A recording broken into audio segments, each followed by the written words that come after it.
एक नया खतरा, HMPV वायरस क्या है? नमस्कार दोस्तों, आज हम एक ऐसे विषय पर बात करने जा रहे हैं जो हम सभी के लिए बहुत महत्वपूर्ण है। HMPV virus. यह एक ऐसा नाम है जो शायद आपने पहले नहीं सुना होगा, लेकिन चिंता मत कीजिए, मैं आपको इसके बारे में सब कुछ समझाऊंगा। HMPV का मतलब है ह्यूमन मेटाप्न्यूमो वायरस। यह एक ऐसा वायरस है जो सांस की बीमारियों का कारण बनता है। यह कोई नया वायरस नहीं है, ये कई सालों से हमारे बीच मौजूद है, लेकिन अब यह तेजी से फैल रहा है, खासकर बच्चों में। यह वायरस खांसी, जुकाम, बुखार जैसे लक्षण पैदा करता है। आइए इस वायरस के बारे में और जानें ताकि हम खुद को और अपने प्रियजनों को सुरक्षित रख सकें। HMPV वायरस के लक्षणों को पहचानना बहुत महत्वपूर्ण है। यह वायरस मुख्य रूप से बच्चों और बुजुर्गों को प्रभावित करता है, लेकिन किसी भी उम्र के लोग इससे संक्रमित हो सकते हैं।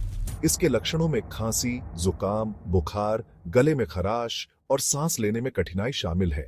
कुछ मामलों में यह निमोनिया और ब्रोंकाइटिस जैसी गंभीर बीमारियों का कारण भी बन सकता है। HMPV वायरस का संक्रमण आमतौर पर सर्दियों और वसंत के मौसम में अधिक होता है। यह वायरस संक्रमित व्यक्ति के खांसने या छींकने से हवा में फैलता है। बच्चों में यह वायरस तेजी से फैलता है क्योंकि वे स्कूल और खेल के मैदानों में एक दूसरे के संपर्क में आते हैं। इसलिए बच्चों को इस वायरस से बचाने के लिए विशेष सावधानी बरतनी चाहिए। HMPV वायरस से बचाव के लिए कुछ सरल उपाय हैं। नियमित रूप से हाथ धोना, खांसते या छींकते समय मुंह और नाक को ढकना और बीमार लोगों से दूरी बनाए रखना महत्वपूर्ण है। इसके अलावा अगर आपको या आपके परिवार के किसी सदस्य को HMPV वायरस के लक्षण दिखाई दें, तो तुरंत डॉक्टर से संपर्क करें। सही जानकारी और सावधानी से हम इस वायरस से बच सकते हैं और अपने प्रियजनों को सुरक्षित रख सकते हैं। छूत का खतरा, यह कैसे फैलता है? यह सवाल आजकल हर किसी के मन में है, खासकर जब हम एक ऐसी दुनिया में रह रहे हैं जहां वायरस और बीमारियों का खतरा हमेशा बना रहता है। यह वायरस एक व्यक्ति से दूसरे व्यक्ति में कैसे फैलता है, यह जानना बहुत जरूरी है ताकि हम इससे बचाव कर सकें और अपने परिवार और दोस्तों को सुरक्षित रख सकें। HMPV वायरस मुख्य रूप से खांसने, छींकने या बात करने पर निकलने वाले छोटे छोटे कणों से फैलता है। जब कोई संक्रमित व्यक्ति खांसता या छींकता है, तो ये कण हवा में फैल जाते हैं और आसपास मौजूद लोगों के संपर्क में आ सकते हैं। यह कण इतने छोटे होते हैं कि इन्हें हम अपनी आंखों से नहीं देख सकते, लेकिन ये हवा में तैरते रहते हैं और सांस लेने पर हमारे शरीर में प्रवेश कर सकते हैं। जब कोई संक्रमित व्यक्ति खांसता या छींकता है, तो ये कण हवा में फैल जाते हैं और आसपास मौजूद लोगों के संपर्क में आ सकते हैं। यह प्रक्रिया इतनी तेजी से होती है कि हमें इसका पता भी नहीं चलता और हम संक्रमित हो सकते हैं। यदि ये कण किसी स्वस्थ व्यक्ति के नाक या मुंह में चले जाते हैं, तो उन्हें भी संक्रमण हो सकता है। इसके अलावा यह वायरस उन सतहों पर भी जीवित रह सकता है जिन्हें संक्रमित व्यक्ति ने छुआ हो।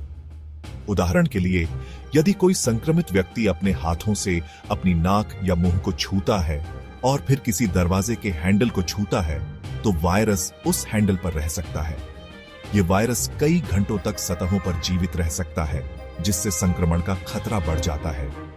यदि कोई दूसरा व्यक्ति उस हैंडल को छूता है और फिर अपने चेहरे को छूता है, तो उन्हें भी संक्रमण हो सकता है। इसलिए यह बहुत महत्वपूर्ण है कि हम अपने हाथों को नियमित रूप से धोएं और सतहों को साफ रखें। इसके अलावा हमें अपने चेहरे को छूने से बचना चाहिए, खासकर जब हम सार्वजनिक स्थानों पर हों। यह छोटे छोटे कदम हमें और हमारे प्रियजनों को सुरक्षित रखने में मदद कर सकते हैं। कमजोर लोग, किसे सबसे ज्यादा खतरा है? HMPV वायरस किसी को भी संक्रमित कर सकता है, लेकिन कुछ लोग ऐसे हैं जिन्हें इस वायरस से गंभीर बीमारी होने का खतरा ज्यादा होता है।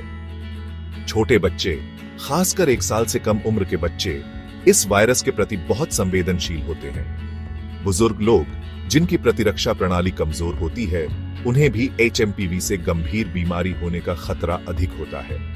अस्थमा, हृदय रोग या फेफड़ों की बीमारी जैसे पुराने रोगों वाले लोगों को भी HMPV से जटिलताएं होने का खतरा अधिक होता है।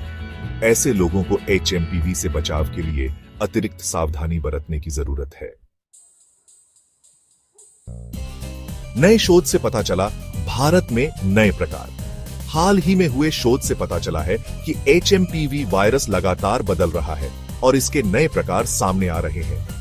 भारत में भी HMPV के नए प्रकार देखे गए हैं। जो चिंता का विषय है।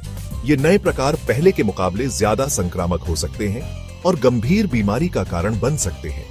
वैज्ञानिक इन नए प्रकारों पर करीब से नजर रख रहे हैं और यह समझने की कोशिश कर रहे हैं कि ये कितने खतरनाक हैं। इसके साथ ही वे HMPV के लिए प्रभावी टीके और दवाओं को विकसित करने के लिए भी काम कर रहे हैं। सेक्शन 5, बचाव ही उपाय। खुद को कैसे सुरक्षित रखें। इस खंड में हम उन महत्वपूर्ण कदमों पर चर्चा करेंगे जो हमें और हमारे प्रियजनों को सुरक्षित रखने में मदद कर सकते हैं। अब सवाल यह उठता है कि हम खुद को और अपने प्रियजनों को इस वायरस से कैसे बचा सकते हैं। यह एक महत्वपूर्ण प्रश्न है और इसका उत्तर कई छोटे छोटे लेकिन प्रभावी उपायों में छिपा है। सबसे जरूरी है कि हम साफ सफाई का ध्यान रखें। यह न केवल हमारे व्यक्तिगत स्वास्थ्य के लिए महत्वपूर्ण है, बल्कि हमारे आसपास के लोगों के लिए भी। हमें अपने घर और सार्वजनिक स्थानों को नियमित रूप से साफ करना चाहिए। हमें अपने हाथों को बार बार साबुन और पानी से धोना चाहिए, खासकर खांसने, छींकने या नाक साफ करने के बाद।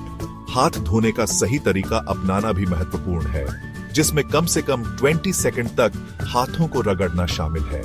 यदि साबुन और पानी उपलब्ध न हो तो हमें अल्कोहल आधारित हैंड सैनिटाइजर का उपयोग करना चाहिए। यह सुनिश्चित करें कि सैनिटाइजर में कम से कम 60% अल्कोहल हो ताकि यह प्रभावी हो सके। हमें अपनी आंखों, नाक और मुंह को छूने से बचना चाहिए, खासकर बिना हाथ धोए। यह आदत हमें अनजाने में वायरस के संपर्क में आने से बचा सकती है। जब हम खांसते या छींकते हैं तो हमें अपने मुंह और नाक को टिश्यू पेपर से ढकना चाहिए और इस्तेमाल किए गए टिश्यू को तुरंत कूड़ेदान में फेंक देना चाहिए। अगर टिश्यू उपलब्ध न हो तो अपनी कोहनी का उपयोग करें। यह आदतें न केवल हमें बल्कि हमारे आसपास के लोगों को भी सुरक्षित रखती हैं। सेक्शन 6, सरकार की तैयारी। क्या कदम उठाए जा रहे हैं? HMPV के बढ़ते मामलों को देखते हुए सरकार ने भी कमर कस ली है। स्वास्थ्य मंत्रालय ने लोगों को जागरूक करने के लिए अभियान शुरू किया है। अस्पतालों में HMPV के मरीजों के लिए अलग से वार्ड बनाए जा रहे हैं और डॉक्टरों को इस बीमारी के इलाज के लिए विशेष प्रशिक्षण दिया जा रहा है। सरकार ने HMPV की रोकथाम के लिए दिशा निर्देश जारी किए हैं और लोगों से अपील की है कि वे इन दिशा निर्देशों का पालन करें। साथ ही सरकार इस वायरस पर नजर रखने के लिए निगरानी प्रणाली को मजबूत कर रही है ताकि इसके प्रसार को रोका जा सके। सेक्शन 7, जागरूकता जरूरी। अपनी और अपनों की सुरक्षा कैसे करें? HMPV के खिलाफ लड़ाई में जागरूकता सबसे बड़ा हथियार है। हमें इस वायरस, इसके लक्षणों और इसके प्रसार को रोकने के तरीकों के बारे में खुद को और दूसरों को शिक्षित करना चाहिए। हमें यह समझना होगा कि HMPV एक गंभीर बीमारी हो सकती है, खासकर बच्चों और बुजुर्गों के लिए। हमें अपने आसपास के लोगों, खासकर बच्चों और बुजुर्गों का ख्याल रखना होगा और उन्हें इस वायरस से बचाने के लिए हर संभव प्रयास करना होगा। सेक्शन 8, घबराएं नहीं, सावधान रहें। HMPV से लड़ने का मंत्र हमें घबराने की जरूरत नहीं है, बल्कि सावधान रहने की जरूरत है। HMPV एक ऐसी बीमारी है जिससे बचा जा सकता है। यदि हम सावधानी बरतें और स्वच्छता का ध्यान रखें तो हम इस वायरस को खुद को और अपने परिवार को संक्रमित करने से रोक सकते हैं। हमें यह याद रखना होगा कि हम सब इस लड़ाई में साथ हैं। यदि हम मिलकर काम करें तो हम HMPV वायरस को हरा सकते हैं। सेक्शन 9, आगे का रास्ता। एक स्वस्थ भविष्य की ओर HMPV एक चुनौती है, लेकिन यह दुनिया का अंत नहीं है। वैज्ञानिक लगातार इस वायरस के बारे में अधिक जानने और इसके लिए प्रभावी इलाज खोजने के लिए काम कर रहे हैं। हमें उम्मीद है कि जल्द ही HMPV का टीका भी उपलब्ध होगा। तब तक हमें सावधान रहना होगा, स्वच्छता का ध्यान रखना होगा और खुद को और अपने प्रियजनों को इस वायरस से बचाने के लिए सभी जरूरी कदम उठाने होंगे। एक स्वस्थ भविष्य हम सबका इंतजार कर रहा है। और हां, ऐसी आगामी वीडियो के लिए हमारे चैनल को सब्सक्राइब करें और HPV वायरस से मुक्त होने के लिए इस वीडियो को अपने परिवार और दोस्तों के साथ भी साझा करें।